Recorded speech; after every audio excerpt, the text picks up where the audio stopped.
Mundialmente hemos sido testigos de la detención de Nicolás Maduro en Venezuela, allá en Miraflores, junto con su esposa, imágenes que pensábamos nunca ver en un medio de comunicación. Y sucedió, y qué bueno que sucedió, que termine en cadena perpetua para el resto de sus días. ¿Veremos algún día, Malca Novigrot, abogada internacionalista, veremos algún día a una Cuba libre?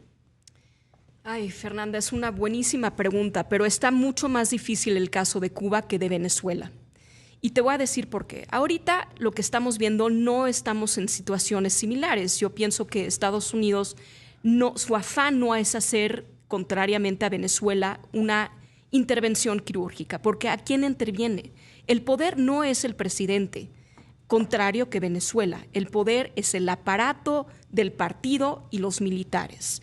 Entonces, Estados Unidos está haciendo un cerco energético que está empujando la isla a quedarse sin petróleo, sin recursos. Sí, por una parte, pero también a negociar. Creo que Estados Unidos quiere negociar una transición con el régimen. Vamos a ver una Cuba libre, sí, pero tardará quizá muchísimo tiempo y tienen que pasar muchísimos factores. O sea, quien suba en el poder va a ser alguien del ejército o del sistema. No hay una oposición, contrario a Venezuela, por ejemplo, que la había. En este mundo donde, básicamente lo que está sucediendo es que en este mundo donde estamos entrando en una época de, como se dijo en Davos, de una competencia abierta entre las naciones.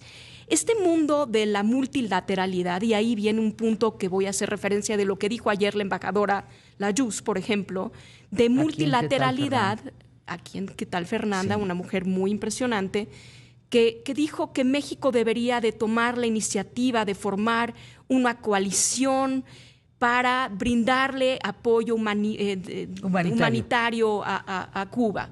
Sí, estamos muy bien, pero ya no estamos en esa época donde primero el capital político y diplomático de México está muy desgastado y además no hay mucho apetito en Latinoamérica para crear consensos y apoyar lo que es una dictadura, porque cualquier apoyo humanitario va al régimen.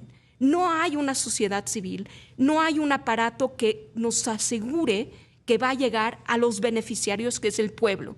Son esas ironías que estamos encontrando regadas por todos lados, donde el sistema protege más a los estados y a los gobiernos que al pueblo, que a los ciudadanos. Entonces, creo que lo que está haciendo Estados Unidos es muy congruente con su política de, por una parte, donde el marco conceptual más importante es la seguridad. Después, la doctrina renovada y reloaded de Monroe, la que se llama, de América para los americanos, donde Cuba es un enemigo de Estados Unidos particular, porque si bien no le puede hacer frente militarmente, ideológicamente es un remanente de la Guerra Fría. Y no solo eso, se ha convertido junto con Venezuela, se hizo un eje. Y Rusia, el aliado más cercano a Rusia contra Estados Unidos. Rusia, China, también Irán, también lo que estaba en Venezuela, que Venezuela negaba, que el aparato de seguridad es Cuba, el manual de represión y el manual contra las democracias fue perfeccionado por Cuba. Y Cuba, ese es su producto de exportación más grande, porque otro producto de exportación no tiene. Por mucho tiempo la oposición y los simpatizantes del régimen decían que era el tal bloqueo, y estoy haciendo la señal de entrecomillado, porque no había un bloqueo per se, había otra cosa, sanciones, pero bloqueo no había. Y a eso le achacaban que la isla sea un estado completamente fallido. Pero la verdad es que Cuba desde hace muchos años ha dependido de la ayuda externa, porque no se puede manejar, y la culpa la tiene el sistema que acabó con la empresa libre, con el mercado libre, con todo lo que genera un movimiento y creación en una economía. Eso es lo que sucedió con Cuba, y es un estado que ha ido decayendo sin el apoyo de la Unión Soviética en un momento, sin el apoyo de Venezuela en otro momento. Cuba hubiera generado un problema desde hace mucho tiempo, y encima de todo le abrió su espacio a poderes perniciosos que Estados Unidos entiende que como están las cosas no puede permitir tan cerca de su territorio. Y es un resultado de lo que estamos viendo. Ahora, en esta era que ha cambiado la multilateralidad, lo que estamos viendo es que las potencias están haciendo relaciones mucho más temporales y temáticas. Ya no hay aliados para toda la vida, ni aliados que son aparentes, sino que es mucho más a modo, ¿no? Y México tiene que cuidar mucho ese momento. ¿Por qué?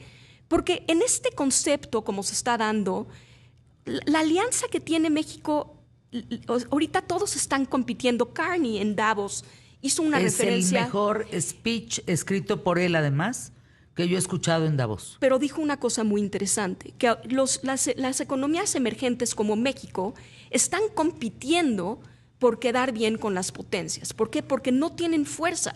Y en esta era donde las coaliciones están como pasando un poco de moda y que cada quien está viendo por sus intereses, eso le disminuye mucho la fuerza a estas economías emergentes frente a potencias que están dictando el ritmo. Y él propone, no seamos parte del menú que se nos pone el yugo por delante con los aranceles. ¿Por qué no nos unimos los medianos? Palabras más sencillas. Exactamente. ¿Por qué no nos unimos los medianos? Pero también hasta en eso hay que calibrar muy bien con quién te unes. Porque para Estados Unidos, nuestro aliado y nuestro socio comercial más importante, básicamente o estás con ellos o no estás con ellos. No hay medias tintas. Entonces, este fino balance de que impidió ya el comercio de petróleo, pero la ayuda humanitaria y vamos a reunirnos, eso también puede molestar a Estados Unidos en algún momento. Está muy bien que vea por Cuba. Y tradicionalmente México ha utilizado a Cuba como un balance con la relación con Estados Unidos. Siempre ha jugado un poco el doble tiro para no someterse plenamente a Estados Unidos y jugar un poco voy a hacer alianzas con otros países. Cuba siempre fue este pivote. Ahora, el fin de semana, el sábado, para ser precisos, Donald Trump confirma que su administración inició negociaciones con los altos mandos del régimen cubano.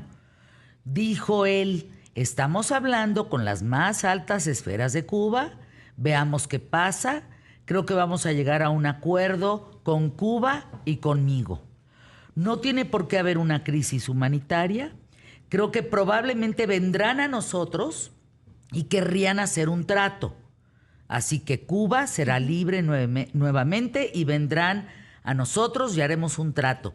Y aquí lo importante es, el objetivo de este encuentro sería, primero, explorar una salida negociada a la actual crisis bilateral que existe, pero algo muy importante, Malca, el desbloqueo de los 133 millones de dólares que están en una cuenta bancaria vinculada a remesas de migrantes cubanos. Claro, eso, pero primero tiene que presionar para después ceder. Es parte de una negociación.